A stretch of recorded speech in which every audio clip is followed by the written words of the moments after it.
morning. I hope y'all are doing well this Thursday morning. I have to think sometimes my days go together. But it is July 14th. And today in our devotional, it says, knowledge gives power. So I'm interested in seeing what God's Word says about knowledge and power. So let's get right into it. Proverbs chapter 18, verse 15. Intelligent people are always ready to learn. Their ears are open for knowledge. Proverbs chapter 1, verse 7. The fear of the Lord is the beginning of knowledge, but fools despise wisdom and instruction. Proverbs chapter 8, verse 10. Choose my instruction rather than silver, and knowledge rather than pure gold. Psalm chapter 119, verse 66. Teach me knowledge and good judgment, for I trust your commands. Hosea chapter 4, verse 6. My people are destroyed for lack of knowledge. Hosea chapter 6, verse 6. I desire mercy and not sacrifice, and the knowledge of God more than burnt offerings.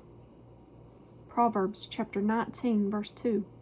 Enthusiasm without knowledge is no good. Haste makes mistakes. Daniel chapter 2, verse 20 and 21. Blessed be the name of God forever and ever, to whom belong wisdom and might. He gives wisdom to the wise and knowledge to those who have understanding. In Proverbs chapter 17, verse 27.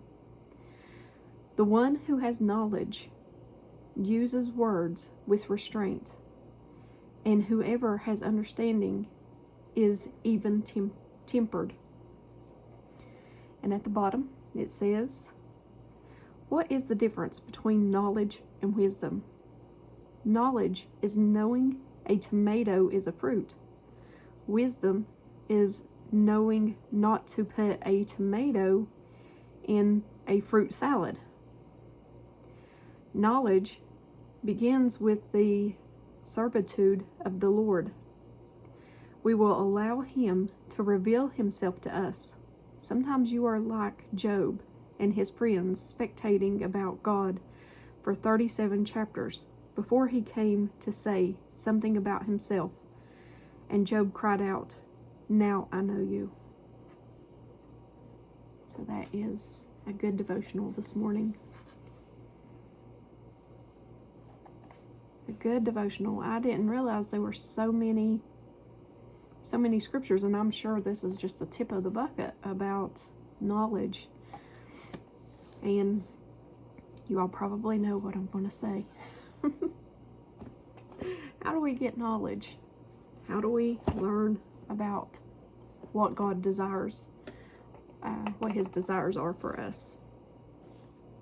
Where do we find these things? How do we learn to pray? Where do we go to learn how to take down strongholds? There's a very good video that Tracy sent me. Thank you, Tracy.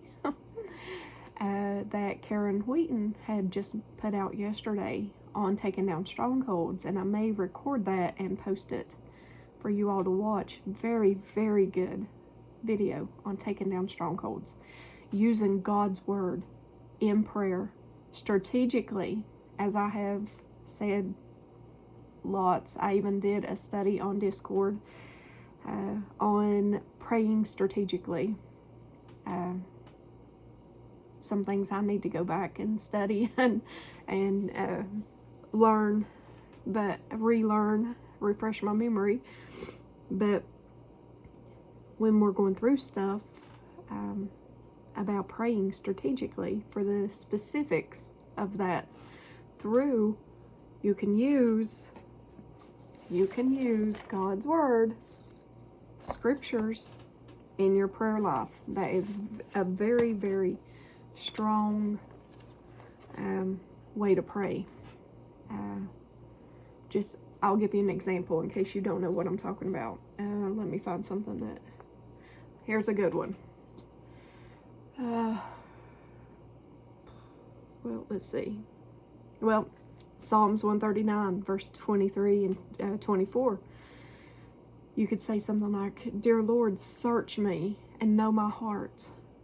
Tell me and know my anxious thoughts. Point out anything in me that offends you and lead me along the path of everlasting life. There is another one that I use quite often. Now, Psalms chapter 25. I have it written everywhere. Verse 4 and 5. And that says, Show me your ways, O Lord. Teach me your paths. Lead me in your truth.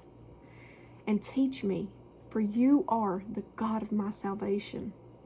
On you I wait all day. I wait upon the answers from you, dear Lord. That's just an example. That's two. There are plenty. One of the first scriptures I ever used was in Matthew 3:11, the last part of that verse.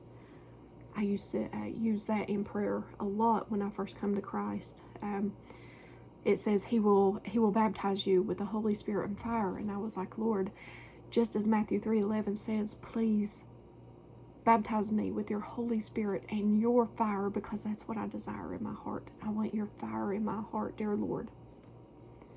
So you can use scripture, and that's just for instance, that's just 3 things that I've used. So you can use scripture for prayer, and it makes your prayer very, very powerful. But that was a good devotional this morning. And remember, in Proverbs chapter 16, verse 3, it says, Commit your works to the Lord, and your thoughts will be established. It's knowledge, guys. It's knowledge. Your thoughts, your knowledge of what you have read. Commit your works to the Lord. Things you do, things you read, things you watch. And your thoughts will be established.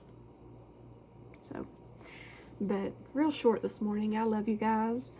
And as always, give me a thumbs up or a thumbs down. Like, share, and subscribe. Oh,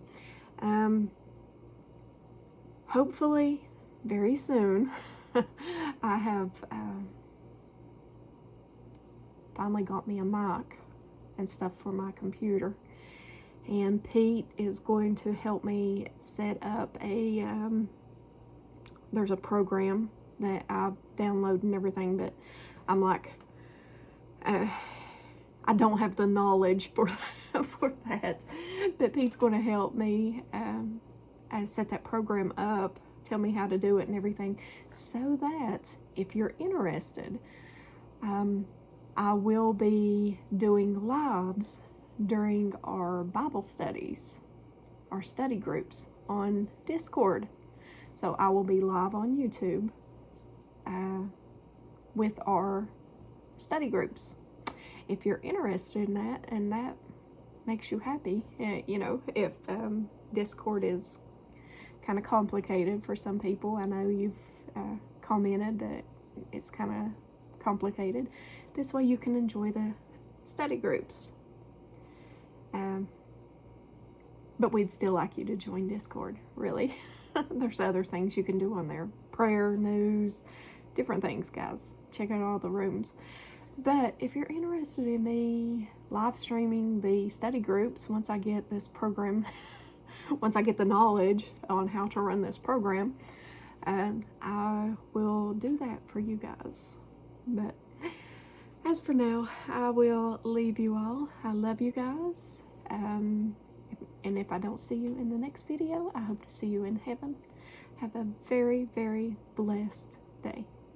Bye, guys.